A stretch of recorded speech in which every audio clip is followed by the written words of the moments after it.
So now we're on Omotesando의. Beautiful tree-lined street, and the trees look like they've been here for 150 years. And the shapes of the trees are so immense and majestic.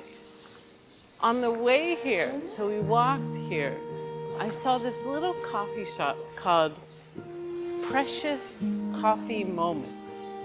And I thought, wow, what a beautiful sentiment. And what if we're here not to shop or not to do anything in particular, but to appreciate these precious moments. So here I am in an area that I don't usually go shopping at all, but so, and this would not be someplace that I would just go to hang out with these beautiful trees, which are still very beautiful.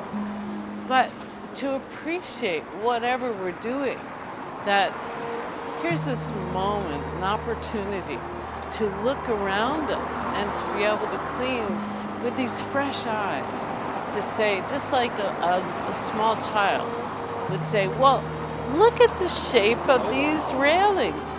It's like a little slide, and they dip down, and wouldn't it be fun to slide down the slide and go sailing up in the sky? And so it's these little moments that we get with ourselves. And there are times in our lives we feel, oh, it's mundane. We're bored, we're walking in a place in our lives that feels like we've done this over and over and over. We have little to occupy us except the tasks that we've done 1,000 times.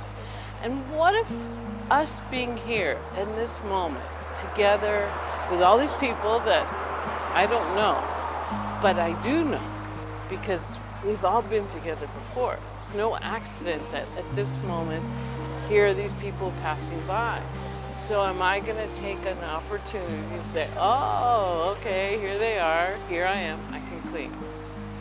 Or just get stuck in, oh, it's boring because I'm not doing anything that I care about. But it's really in those precious moments, whatever it is that you are doing, that you could take the time to transform your experience into this appreciation of life. Because why are we here, just in a broader sense, here on earth, here in this lifetime, here with one another?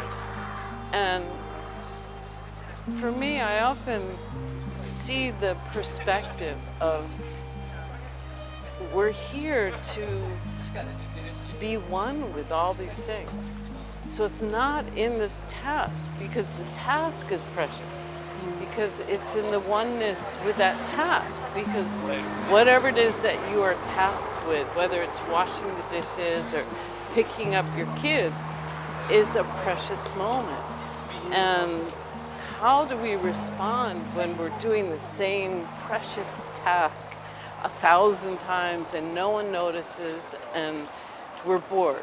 So I'm feeling more and more that the Unihi필li is never bored.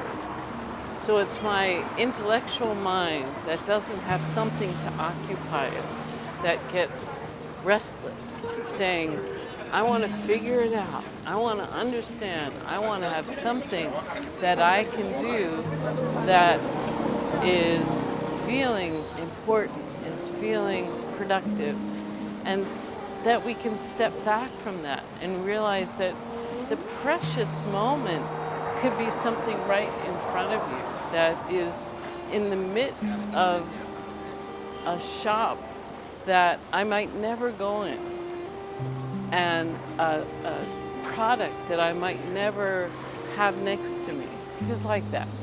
Okay, so what do we do? What do I do? First of all, to recognize that this is part of that cycle of going up and not feeling so up. So to accustom that part of yourself that is feeling the pain, is feeling that burden, to saying, oh, here's here it is again. Here's this memory. And it's up to the honey to diffuse the situation, not to get sucked into the suffering and pain, because it's the unihippili that's feeling it, but to recognize, okay, here's another message. Here's the unihippili reaching out and crying, just like if you had an infant and the infant all of a sudden started crying. It's not my job to say, don't cry. What infant will respond to that? Stop crying. No infant is going to say, okay, mom, at 2 months old. So that part of us needs nurturing, needs love, needs care, because it has no discretion.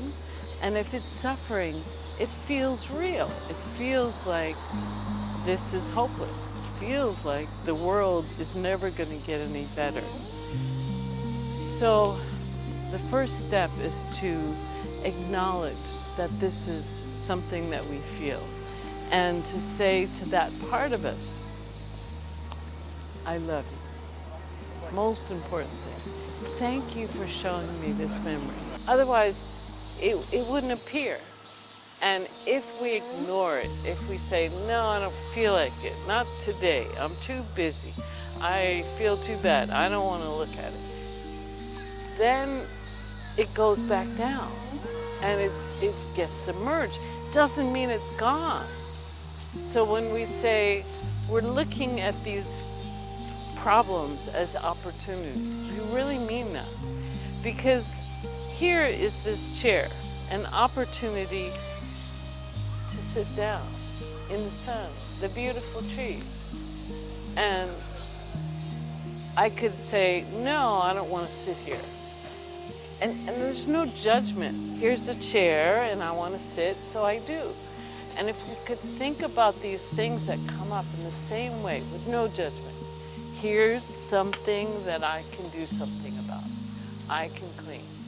And then it becomes really empowering.